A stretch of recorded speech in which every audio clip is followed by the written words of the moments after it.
네, 오늘 하디슈아 키워드 시간에는요. 100만 취업준비생들이 궁금해하는 각종 검색어 살펴보고요. 그 의미를 짚어보도록 하겠습니다. 네, 오늘 하디슈아 키워드 아주 날카로운 분석을 해주실 두 분 소개해드리겠습니다. 먼저 취업준비생들의 성공 멘토, 성공전략연구소 이내화 대표님, 안녕하세요. 어서 오세요. 안녕하세요. 예. 봄이 왔는데요. 좀 날씨가 좀 춥습니다. 그래서 출래 불사춘이라 이런 말이 있는데요. 여러분들 사실 보통 이 오디오 어떤 뭐 경연 이런 오디션 같은 거 보면은 막 열심히 하지 않습니까? 네, 네. 그때 제가 조금 느낀 게 있는데요. 저는 취업 준비는 경연이 아니라 공연이다 이런 말씀을 드리고 싶습니다. 네. 근데 경연은요 좀 1, 2등을 따지는 때 좀 부담이 가고 네. 공연은 자기 자신을 보여주는 거니까 그래서 저는 올 취업 준비는 좀 공연답게 해라 이런 말씀을 좀 드리고 싶습니다. 오늘도 들이대! 네, 좋습니다. 자, 그리고 따뜻한 가슴을 지닌 저널리스트 이동우 콘텐츠 연구소의 이동우 대표님도 함께합니다. 어서 오세요. 안녕하세요. 안녕하세요. 오늘이 3월 9일이죠. 네. 오늘 아침 뉴스에 어떤 게 나왔냐면요. 스탠다드 차타드 은행이 5평짜리 아주 작은 모바일 뱅크를 만들어서 그 각 지역에 설치하겠다라는 걸 발표를 했거든요. 예. 근데 사실 이걸 보면 그냥 스탠다드 차타드 은행이 좀 신기한 걸 하는구나라고 생각할 수도 있는데 우리가 조금 더 생각해 보면 막스 베버가 얘기했던 관료제, 거대함 그런 것들이 지금 현재 어떤 의미를 갖고 있는지를 한번 생각해 보셔야 합니다. 네. 궁금하시죠? 네, 궁금합니다.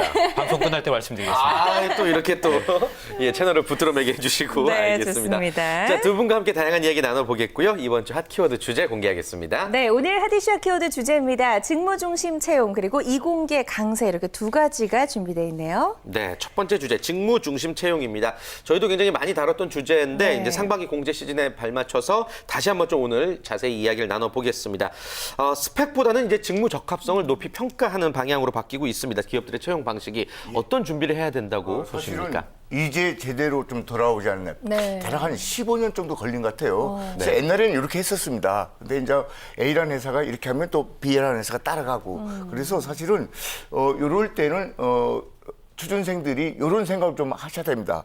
진짜 당신으로 승부를 걸어라. 그러니까 뭐 완벽한 스펙으로 만들어진 가공된 내 인물을 보여주지 마시고 여러분의 이제 진짜 모습을 좀 보여주셔야 되는데 그렇기 때문에 일종의 뭐 내공이 좀 튼튼해야 됩니다. 보여줄 거리라든가 상품거리가 없이는 이제는 안 된다는 거죠. 네. 만들어서는 취업하기는 좀 어렵다라고 좀 말씀드리고 싶습니다. 네, 예. 좋습니다. 그래서 올 상반기 공채에서 뭐 어학시험 적는 난을 아예 없애는 기업들도 속출하고 있다고 하는데요. 그렇기 때문에 자신만의 스토리를 만드는 게 더 중요해지겠어요. 그렇죠? 굉장히 중요하죠. 사실 이제 직무 중심이라고 하면 그걸 다른 말로 바꾸면 능력 중심이 아닐까요? 네. 직무는 정해져 있는데 그쵸. 이 직무를 잘할 수 있는 사람을 뽑는 능력 중심입니다. 그런데 이것은 아까 말씀드렸지만 그 막스 베버가 얘기했던 관료제 그리고 거대함에 대한 거의 마지막 단계에 와 있지 않을까. 그러니까 이전에는 스펙으로 이제 사람을 뽑았는데 그 스펙으로 사람을 뽑은 거는 벌써 수십 년도 더 된 이야기거든요.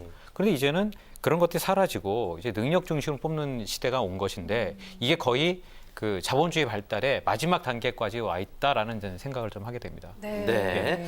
좋습니다. 자, 그리고 이제 포트폴리오를 여러분들 작성하실 때도 좀 도움을 드려야 될 것 같은데 지원 직무에 대해서 이제 일관성 있게 작성하는 게 앞으로 더 중요해지겠군요. 네, 그렇습니까? 그래서 이전까지는 일종의 이제 취업 전쟁의 패러다임 또는 생태계가 서서히 바뀌고 있는 건데요.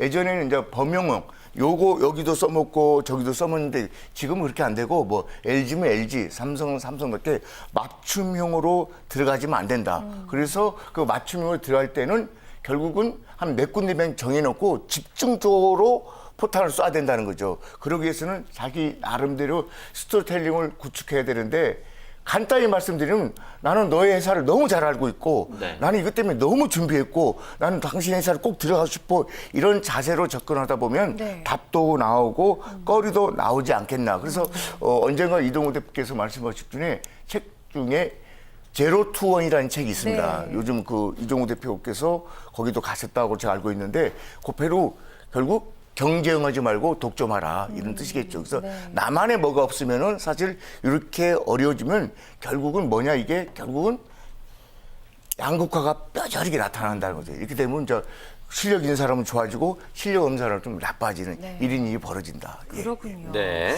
그리고 현대차 그룹에 이어서 LG그룹의 모든 계열사가 이력서 란에 아예 이제 사진을 첨부하는 안을 없앤다고 또 합니다. 또 승무원 채용에서도 사진 필수였는데 이런 제도도 서서히 좀 사라지는 추세이기도 하고요. 그래서 네. 도대체 서류 전형이나 이런 것에서 어떤 걸 내가 좀 강조를 해야 될지 더 감이 안 올 수도 있을 것 같아요. 아, 참 이게 말이죠. 네. 기업 입장에서는 사실 얼굴을 보고 뽑는 게 아니거든요. 그쵸. 왜냐하면 지금 기업들이 계속 채용 규모를 줄이고 있다는 뉴스가 매일매일 끊이질 않습니다. 네. 그만큼 이제 어렵다라는 얘기인데 그렇다면 기업 입장에서는 잘생긴 사람을 뽑는 게 문제는 아닐 거예요. 네. 왜냐하면 자기네들도 살아야 하니까. 그렇다면 자기네들이 풀지 못하는 부분들을 젊은 피가 대신 해줬으면 하는 바람이 있을 겁니다. 예컨대 현대자동차다 그러면 네. 앞으로 20년 안에 어떤 위기가 있을까요? 이나 대표님 어떤 일이 벌어질까요? 현대자동차. 현대자동차가 지금 가장 취약점이 사실은 이제 무인 자동차, 네. 전기 자동차가 아주 취약하거든요. 그렇죠. 그게 크게 대두되지 않을까. 그래서 현대자동차 측에서 너희 미래의 경쟁자는 누구냐니까 의외로 BMW 벤츠가 아니라 구글이라고 말했습니다. 그러지 않겠냐. 그렇죠. 예. 근데 거기까지가 일단은 단순하게 보는 겁니다. 그렇죠. 굉장히 말씀을 잘 해주셨는데 그 다음은 이제 어떤 일이 벌어지느냐. 너무 비싸요, 현대차. 그렇죠. 아주 비싸요. 예. 너무 비싸요. 왜 네. 외국에서 싸게 팔고 우리나라에서 비싸게 팔고. 현대차 관계자 여러분 조금 비쌉니다. 예. 자 그런데 네. 우리가 이런 부분을 한번 좀 생각해 볼 수 있죠. 예를 들면 벤츠 같은 경우는 무인 자동차를 처음 만드는 게 그 트럭 운전사가 없는 그러니까 화물 이동 시스템을 다 바꾸겠다는 거예요. 그다음에 구글하고 애플도 지금 자동차를 만들겠다고 했잖아요. 네. 근데 무인 자동차 생겨나면 가장 먼저 도심에 무인 택시가 들어갑니다. 네. 그럼 무인 택시가 들어가면 지금처럼 택시 탈 때 가장 불편한 게 뭐예요, 대표님? 사실은 뭐 안 막히는 길로 가주세요. 예, 그런 거죠. 예. 우리 집이 어딘데 이쪽 길로 예. 가주세요. 아니 저쪽 코너에 돌아주세요. 뭐 이런 거 맞아요. 아닌가요? 괜찮죠. 저 굉장히 네, 귀찮거든요, 네. 사실은. 그리고 저 서비스도 좀 엉망이고. 그렇죠. 예. 나라마다 좀 틀리죠. 일본은 굉장히 친절하고. 네. 그런데 자 무인 택시가 돌아다니게 되면 그냥 쉽게 타고 주소 내비게이션을 찍고 그냥 가는 거잖아요. 그렇게 되면 자동차의 소유 개념이 달라집니다. 그러지 소유할 필요가 않겠습니까? 없어지는 건가요? 아주 뭐 비싼 자동차가 아닌 이상엔 사람들이 굳이 자동차를 살 필요가 없고. 그래서 일종의 이제 수단의 개념으로서 그렇죠. 된다는 거죠. 예. 그다음 그렇게 되면 어떻게 돼요? 건물들의 주차장이 변경이 되겠죠. 그렇죠. 주차 공간이 그렇게 필요가 없어요. 네네. 그렇게 되면 도시의 구조가 바뀌게 되겠죠. 그렇겠네요. 그렇게 되면 어떻게 될까요? 우리가 사는 삶 자체가 바뀝니다. 이게 사실은 이게 지금 10년, 20년 안에 벌어질 일이거든요. 그러면 면접을 갔을 때 여러분들이 저 토익 점수가 이만큼이고요. 지금까지 스펙을 이만큼 쌓았고요. 라고 하는 게 도움이 될까요? 안 될까요? 도움이 안 되죠. 별로 안 될 것 안 같네요. 되죠. 네. 이 미래를 얘기를 하고 현대차 관계자들하고 이 미래에 대해서 앉아서 터놓고 야 너네 회사에서는 이런 걸 준비하고 있니?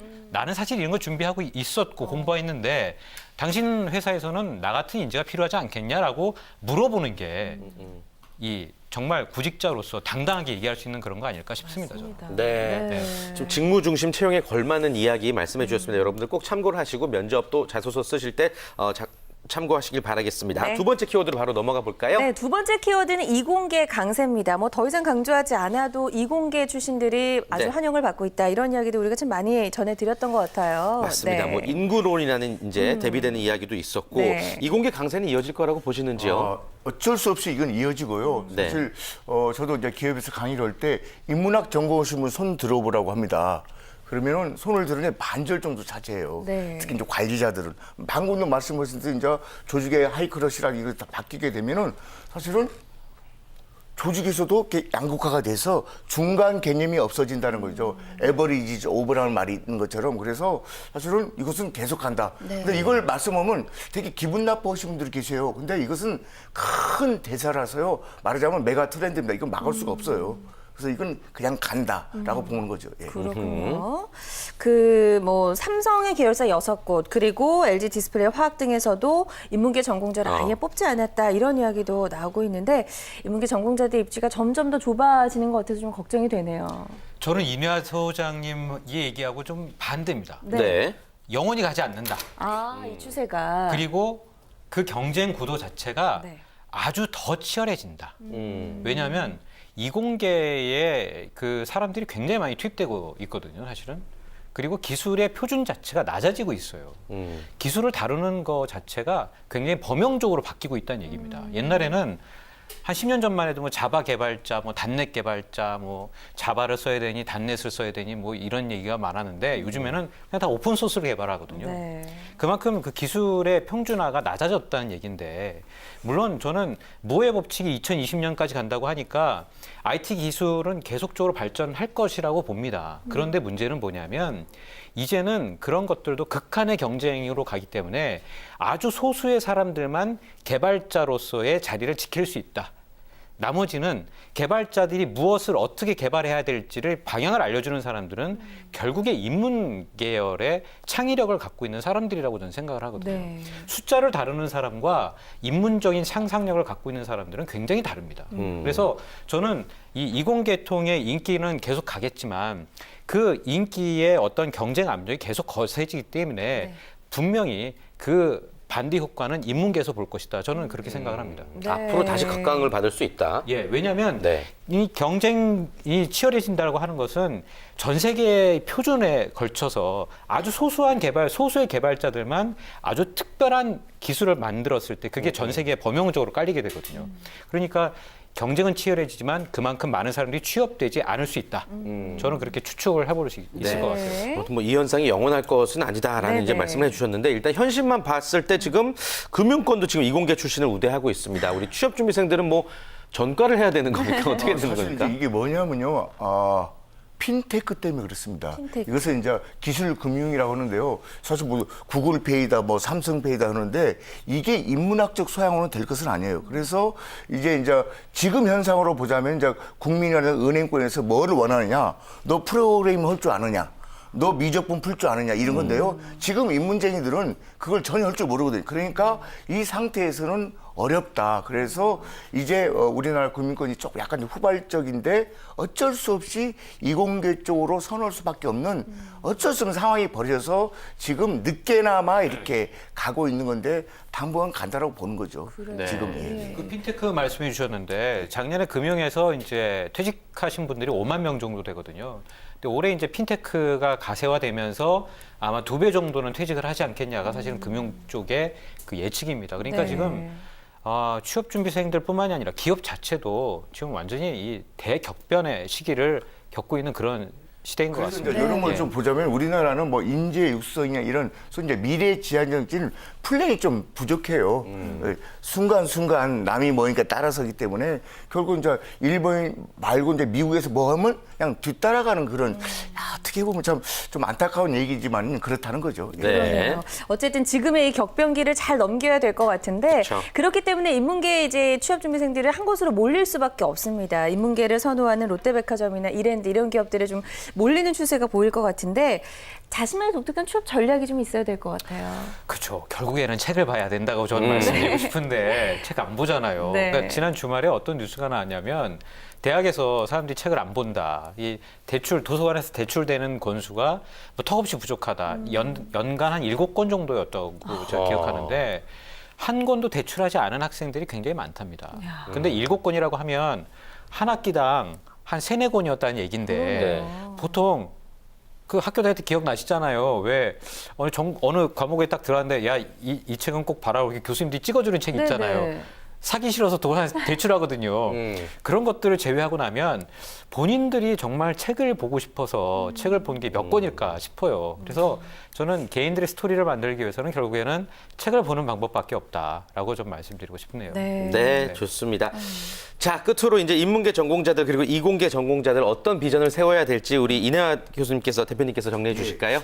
두 가지인데요. 하나는 이제 크로싱 전략입니다. 그러니까 이제 인문 쪽에 계신 분들은 부전공을 한다든가 복수 전공을 해서 그 견우를 좀 해야 되고요. 그다음에 이제 이공계에 계신 분들이 인문학을 할 필요 없고 차라리 저는 이렇게 생각해요. 만약에 기계공학을 좀 했다라면 뭐 전자공학을 좀 부전공을 한다든가 아니면 전자공학을 했다면 물리학을 좀 접근해 보면 이걸 좀 심화학습이라는 이런 전략이지 내가 이러니까 바로 뭐 인문학을 한다 이것은 아니라는 거죠. 네네. 예, 그렇게 좋습니다. 말씀드리겠습니다. 네. 네.